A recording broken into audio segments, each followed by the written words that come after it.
राधे राधे। तो आज की वीडियो में पारण की संपूर्ण विधि हम लोग जानेंगे। 23 को व्रत करते हैं या 24 को व्रत करते हैं, पारण की विधि सेम ही रहेगी।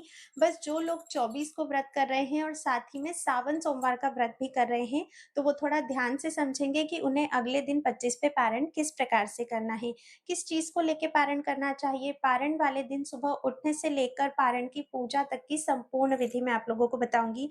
तो वीडियो आप लोगों के लिए बहुत ज़्यादा इन्फॉर्मेटिव होने वाला है, एंड तक अवश्य ही देखना। कोई भी प्रश्न अगर आपका रहेगा ना, तो आप लोग मुझे वो वीडियो के कमेंट में ज़रूर पूछ लीजिएगा।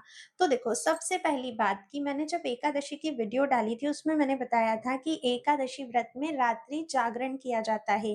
रात्रि में हमें जागना चाहिए। तो अगर हम रात्रि जागरण कर रहे हैं, तो ब्रह्म मुहूर्त में उठने का सवाल है ही नहीं, क्योंकि हम ऑलरेडी जागरण कर रहे हैं। पर कुछ लोग हैं जो रात्रि जागरण नहीं कर पाते हैं, तो फिर उन लोगों को ब्रह्म मुहूर्त में उठ जाना चाहिए। ब्रह्म मुहूर्त का समय सुबह 4 बजे से शुरू हो जाता है, जो कि सुबह 4:58 तक रहता है। मतलब आप लोग 5 मत बजने दीजिए, उसके पहले ही उठकर स्नान आदि से निवृत्त हो जाइए। और देखो, सबसे पहला काम करना है ठाकुर जी की मंगला सेवा करना। मैंने अपने एकादशी के वीडियो में भी आपको बताया था कि मंगला सेवा ठाकुर जी को अत्यंत प्रिय होती है। तो हमें मंगला सेवा अवश्य ही करनी है। अगर आपको नहीं पता है कि कैसे की जाती है, तो मैं वीडियो के डिस्क्रिप्शन बॉक्स में आपको लिंक दे दूंगी, वहां से आप लोग चेक करना और मंगला जरूर करना। जब आप स्नान करके आते हो ना, तो अपने शरीर पर गोपी चंदन या ब्रज रज का स्पर्श अवश्य कराइए। देखो, एक बात तो हमें मान लेनी चाहिए कि अगर हमें राधा कृष्ण की भक्ति प्राप्त करनी है, तो वो ब्रज परिकरों के पीछे ही चलकर हम लोग कर सकते हैं। तो ब्रज रज का, गोपी चंदन का स्पर्श तो हमारी इस देह से अवश्य ही होना चाहिए। अब देखिए, तुलसी जी के बारे में ये धारणा है कि तुलसी पत्र हमें द्वादशी पर नहीं उतारने चाहिए। तो बहुत ध्यान पूर्वक आपको तुलसी जी का पूजन करना है। इस दिन किसी भी प्रकार से उन्हें कष्ट नहीं देना है। ठीक है, तुलसी जी का बचकर दूर से ही आप लोग पूजन कर लीजिए, जलाप अर्पित कर सकते हैं। बाकी नहीं भी कर सकते हैं तो कोई बात नहीं। जैसे काफी सारी परंपराओं में ऐसा होता है कि एकादशी द्वादशी दोनों दिन जल अर्पित करने से बचते हैं, फॉर अ सेफर साइड। तो आप चाहें तो आप कर भी सकते हो, और अगर नहीं, आप ज्यादा सेफ रहना चाहते हो, तो आप ना करें। वैसे भी अभी बरसात का मौसम है, अगर हम जल अर्पित नहीं भी करेंगे तो तुलसी महारानी को कोई कष्ट नहीं होगा। तुलसी जी की परिक्रमा आपको अवश्य ही करनी है। कम से कम आप 4 परिक्रमा कर लीजिएगा, और ज्यादा से ज्यादा फिर जितनी भी परिक्रमा आप कर सकते। अब देखिए, क्योंकि ये हमारे एकादशी पारण का दिन है, तो हमें भोग तैयार करना होगा। जब भी आप लोग ठाकुर जी के लिए भोग तैयार करते हो, तो आपको ध्यान रखना है शुद्धता का। तन की शुद्धता और मन की शुद्धता अति अनिवार्य है। साथ ही साथ आपके किचन की शुद्धता भी आपको रखनी है। बहुत शुद्धता में भोग बनेगा। इस वीडियो में मैं आपको द्वादशी के नियम भी बताती रहूंगी बीच बीच में, तो आप लोग उन्हें भी ध्यान से समझ लेना। तो द्वादशी के दिन भी हमें तामसिक वस्तुओं का सेवन नहीं करना चाहिए। तो जो भोग प्रसाद आप बनाने वाले हो, वह बिना प्याज और लहसुन का बनाइएगा।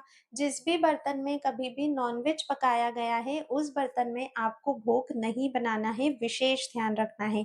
तो सबसे पहले अपनी रसोई को अच्छे से स्वच्छ कर लीजिए। फिर जो भी भगवान ने आपको दिया है, उसे प्रेम पूर्वक भगवान के लिए आपको सिद्ध करना है। अगर चावल आपके पास उपलब्ध है, तो आप चावल की कोई भी डिश बना सकते हो। खीर बना सकते हो, चावल के पुलाव बना सकते हो, खिचड़ी बना सकते हो, दाल चावल बना सकते हो, किसी भी फॉर्म में। और देखिए, कुछ लोग हैं जिनके पास चावल नहीं होते ना। अब हर किसी के पास सब कुछ तो नहीं होता। तो जिनके पास नहीं है चावल, जो भी भगवान ने आपको दिया है, उसी रसोई को आपको सिद्ध करना है। पर पूर्ण पवित्रता के साथ और भगवान का नाम जाप करते हुए ही आपको अपना जो भोग है वो तैयार करना है। इतना होने के बाद अब जब आपका भोग बन जाता है, तो उसे एक थाल में सजा लीजिए। जो तुलसी दल हमने दशमी तिथि को उतार कर रखे थे, उन तुलसी दल का हमें प्रयोग करना है, क्योंकि द्वादशी में तुलसी दल नहीं तोड़े जाते हैं। तो सभी में तुलसी दल डालिए। भगवान के पास हमें एक जल झारी भी रखनी चाहिए, तो आप जल झारी भी तैयार कर लीजिए, उनमें भी तुलसी दल आप डाल दीजिए। अब भगवान को आपको भोग लगाना है। तो भगवान को बहुत ही प्रेम पूर्वक हमें भोग लगाना है। हे ठाकुर जी, जैसा मुझसे बना, जो मुझसे बना, जैसा आपने मुझे दिया है, उसी प्रकार से मैंने बहुत ही प्रेम से आपके लिए भोग तैयार किया है। आप प्लीज इस भोग को पाइए। ऐसे करके जो भी आप भोग लगाते हुए बोलते हैं, आप चाहें तो भोग का भजन भी बोल सकते हैं। है ना? बहुत सारे भोग के भजन, पद, दोहे रहते हैं, आप वो भी बोल सकते हैं। भोग लगाइए, सबसे इम्पोर्टेंट कि ये भोग ठाकुर जी के पास हमें कितनी देर तक रखना है, तो देखो जितना देर आपको उस भोजन को पाने में लगेगा ना, उतनी देर आपको ठाकुर जी के सामने उस भोग को रखना ही रखना है ना? ऐसा नहीं कि एकदम 2 मिनट में ही भोग को हमने वहाँ से उठा लिया। अगर प्रॉपर आपने भोजन बनाया है, तो कम से कम ठाकुर जी के पास 15 मिनट से लेकर आधा घंटा रखिए। अगर सिर्फ़ खिचड़ी आप लोगों ने बनाई है, तो भी उसे कम से कम 15 मिनट तो आपको रखना ही है। ओवरऑल जितना समय आपको पाने में लग रहा है, उतनी देर। अब जब भोग लग जाता है, तो देखो इस भोग के हमें 3 हिस्से करने होते हैं। सर्वप्रथम गौ माता के लिए, फिर ब्राह्मण सेवा के लिए और फिर स्वयं के पारण के। आप देखिएगा सर्वप्रथम हमें गौ माता की सेवा करनी है, तो आपके घर के आस-पास जहाँ भी गौ माता है या फिर आप लोग गौशाला में जा सकते हैं, वहाँ जाइए और जो प्रसाद के 3 हिस्से किए थे, उसमें से 1 हिस्सा अपने साथ लेकर जाइएगा। अब गौ माता के चरणों का प्रक्षालन करना है, उनका पूजन करना है, हो सके तो वस्त्र समर्पित करना है। जितनी सेवा आप उनकी कर सकते हो कीजिए, उनकी परिक्रमा कीजिए और ठाकुर जी का ये प्रसाद आपको गौ माता को पवाना है, ठीक है? उसके ऊपर फिर जो भी आप खिलाना चाहते हैं, अवश्य ही खिलाइएगा। तो इस प्रकार से इसके बाद जो दूसरा हिस्सा हमने रखा था, वो है ब्राह्मण सेवा के लिए। कहते हैं जब भी हम अपने एकादशी व्रत का पारण करते हैं, तो ब्राह्मण को भोजन हमें अवश्य ही करवाना चाहिए। तो आप क्या करेंगे एकादशी वाले दिन जिस दिन आपका एकादशी का व्रत है, उसी दिन आप लोग शाम के समय में जिन भी ब्राह्मण को अपने घर आमंत्रित करना चाहते हैं, उनके यहाँ पर जाइए। उन्हें प्रेम पूर्वक आग्रह कीजिए कि कल आपको यहाँ पारण का भोजन पाने के लिए हमारे घर आना है। अगर वो अनुमति देते हैं, तो नेक्स्ट डे फिर आप उन्हें अपने यहाँ पर बुलाइए। उसके बाद जैसे ही वो आते हैं, तो उन्हें हमें भगवान का ही स्वरूप मानना है, उनके चरण धुलाइएगा, ऊँचे आसन पर बैठाकर उनका तिलक कीजिएगा और फिर भगवान का ये जो दूसरा हिस्सा है प्रसाद का, ये आपको ब्राह्मण देवता को देना है। जब तक वे तृप्त नहीं होते हैं, तब तक आपको उन्हें भोजन करवाना है। जब वे तृप्त हो जाते हैं, तो यथासंभव उन्हें दान दक्षिणा देकर विदा करना है। देखो ब्राह्मण के साथ ना ब्राह्मणी, उनके बच्चे आ सकते हैं, पर ब्राह्मण तो अनिवार्य है। इतना हो गया, दान आप क्या करोगे तो आप जो भी दान करना चाहते हो, अन्न दान आप कर सकते हो क्योंकि एकादशी पर हम अन्न दान नहीं करते हैं, तो इस दिन जो भी दान आप करते हो उसके साथ में कुछ न कुछ दक्षिणा आप लोग अवश्य ही रख के दान कीजिएगा। अब यहाँ पर ना काफ़ी सारे भक्तों का मेरे पास प्रश्न आता है कि दीदी हम लोग शहरों में रहते हैं, हमें तो गौ माता नहीं मिलती है। आजकल तो ब्राह्मण भी नहीं मिलते क्योंकि देखिए किसी को भी नहीं बुलाना है जो सुयोग्य ब्राह्मण है, जो त्रिकाल संध्या करते हैं, कर्मकांड करते हैं, जनेऊ धारण करते हैं, ऐसे ही ब्राह्मण को हमें बुलाना है। तभी तो हमारा किया गया दान, हमारा किया गया पुण्य हमें मिलता है ना? किसी भी जैसे कोई जाति से ब्राह्मण है पर कर्म उसके बिल्कुल ब्राह्मण वाले नहीं हैं, तो ऐसा नहीं करना है। इसकी जगह पर आप किसी वैष्णव भक्त को भी बुला सकते हो, ठीक है? तो जैसे अगर गौ माता नहीं मिलती है, तो पहली बात तो ये शहरों में भी गौशाला होती है, ऐसा तो कहीं पर भी नहीं है कि गौशाला है ही नहीं।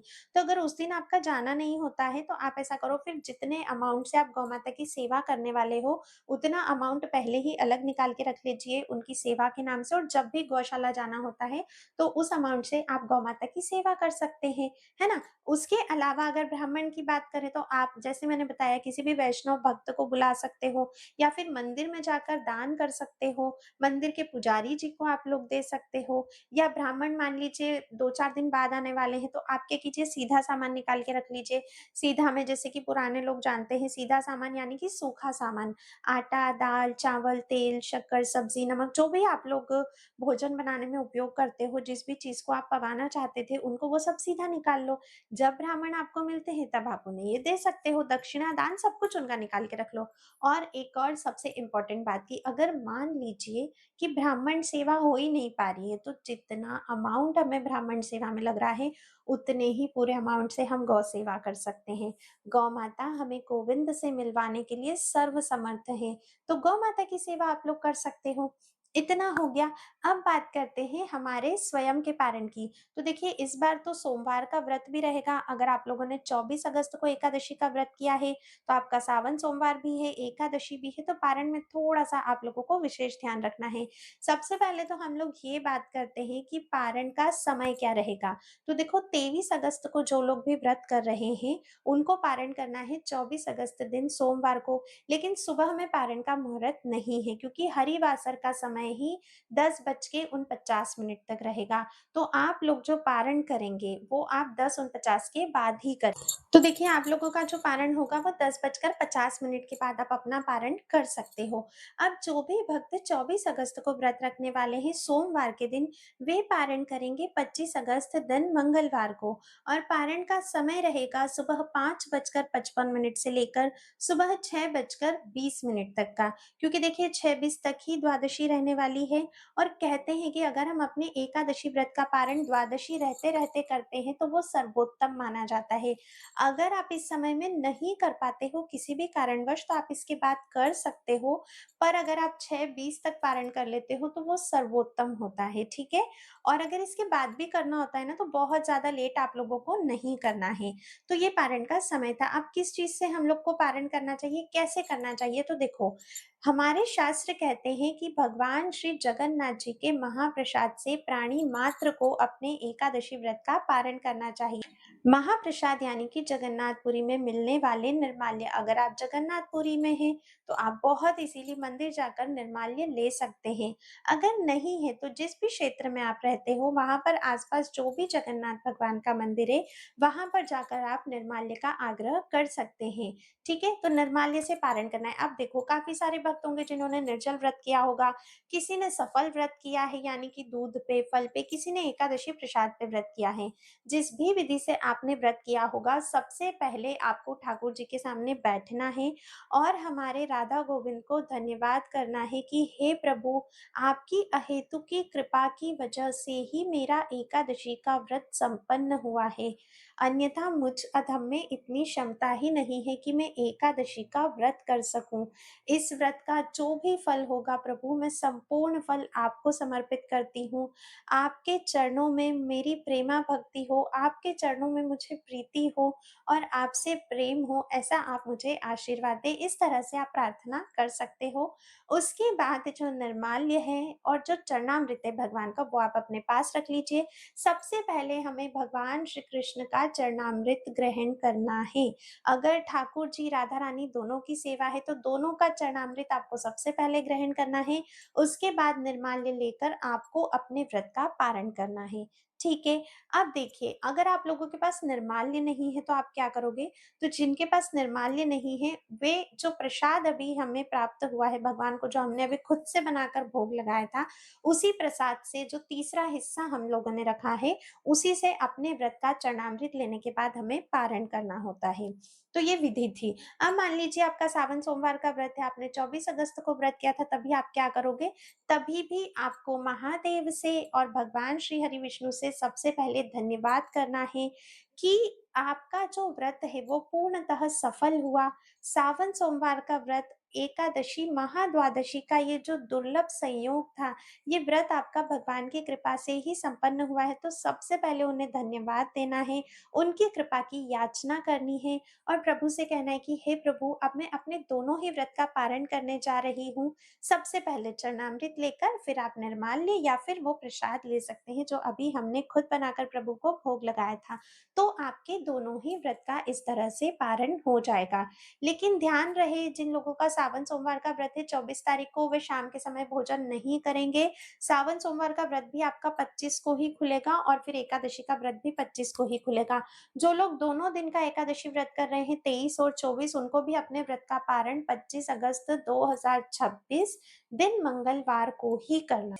तो ये थी पुत्रदा एकादशी व्रत से जुड़ी संपूर्ण जानकारी। द्वादशी के दिन ज़्यादा तैलीय भोजन नहीं किया जाता है, तो ज़्यादा ऑयली भोजन आप ना करें। हो सके तो अपना भोजन आप घी में ही बना लें, कम से कम ऑयल रखें और द्वादशी पर भी एक ही समय भोजन किया जाता है। मसूर की दाल द्वादशी पर भी आपको नहीं खानी होती है, किसी भी तरह की नशीली चीज़ें आपको नहीं लेनी होती है, तामसिक वस्तुएँ आपको नहीं खानी है। इन सभी चीज़ों का ध्यान रखिए, ब्रह्मचर्य का पालन कीजिएगा इस दिन भी आप लोग, और सूर्य अस्त होने से पूर्व ही आपको एक समय भोजन कर लेना चाहिए। तो इस तरह से आपका पारण का संपूर्ण दिन रहने वाला है। शाम के समय में पूजन अवश्य ही करिएगा। जिन लोगों ने चौकी लगाकर पूजन किया था, वे जब अपना पारण कर लेते हैं, पारण की पूजा हम चौकी जी पर ही करेंगे। जब आपका पारण हो जाता है, तो उसके बाद आप शुभ समय में अपनी चौकी जी हटा सकते हो। ठीक है? अगर आप लोगों के कोई भी प्रश्न है, तो आप लोग मुझे कमेंट करके पूछना, मैं आप सभी के प्रश्नों को पढ़ती भी हूँ और सभी के प्रश्नों का उत्तर भी देती हूँ। अगर जानकारी पसंद आई है, तो चैनल को सब्सक्राइब करें, वीडियो को लाइक करें और ज़्यादा से ज़्यादा शेयर करें, ताकि सभी लोगों तक ये इन्फॉर्मेशन पहुँच सके। चाहे तो आप वीडियो को हाइप भी कर सकते हो और कमेंट में मुझे ज़रूर ही बताना कि आप लोगों ने एकादशी व्रत 23 को किया है या फिर 24 अगस्त को। चलिए, अब मैं आप सभी से नेक्स्ट वीडियो में मिलती हूँ, तब तक के लिए राधे-राधे।